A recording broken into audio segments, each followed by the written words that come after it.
በአንድ ቀን የሚወደው ሁሉ የተወሰደበት፣ ልጆቹ የሞቱበት፣ ቤቱ የተቃጠለበት ይሄ ኢዮብ ታሪክ ነው። ዖፅ በሚባል ሀገር የሚኖር ነቀፋ የሌለበት ቅን እግዚአብሔርን የሚፈራና ከክፋት የራቀ ነበር። 7 ወንዶችና 3 ሴቶች ልጆች የነበሩት፣ በሀብትም እጅግ ባለጠጋ ነበረ። ከዕለታት በአንድ ቀን ግን ልጆቹ ሁሉ ሞቱ። በጎቹና አገልጋዮቹ ሁሉ በእሳት ተቃጠሉ። ንብረቱ ሁሉ ወደመ።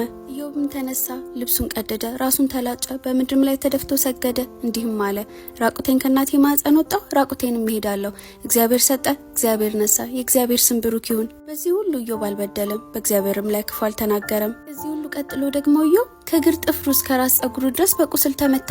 ገላውን ለማከክ ገል ወሰደ፣ በአመድም ላይ ተቀመጠ። ሚስቱም አሁንም ታማኝነትን አልታውክምን? ይልቁን እግዚአብሔርን እርገምና ሙት አለችው። እርሱም አነጋገርሽ እንደማታስተውል ሴት ነው። መልካሙን ነገር ከእግዚአብሔር ዘንድ ተቀበልን፣ ክፉንስ አንቀበልምን አላት። በዚህ ሁሉ ኢዮብ በንግግሩ አልበደለም። ሶስቱም የኢዮብ ወዳጆች ሊያጽናኑት መጡ። ኃጢአት ሰርተ ቢሆን ነው ንስሐ ብትገባ ይሻላል እያሉ ልቡን አቆሰሉት እንጂ ምንም አልጠቀሙትም። ኢዮብም እግዚአብሔር ንጹሕ እንደሆንኩ ያውቃል፣ ሁሉን ከሚችል አምላክ ጋር መነጋገር እፈልጋለሁ፣ ከእግዚአብሔርም ጋር መዋቀስ እሻለሁ እያለ መናገር ጀመረ። በዚህ ሁሉ ጊዜ ዝም ያለው እግዚአብሔር መለሰ።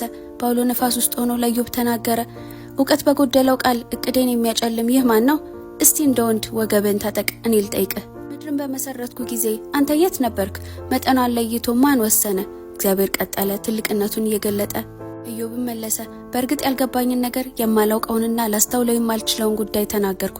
ጆሮዬ ስላንተ ሰምታ ነበር፣ አሁን ግን ዓይኔ ያየች።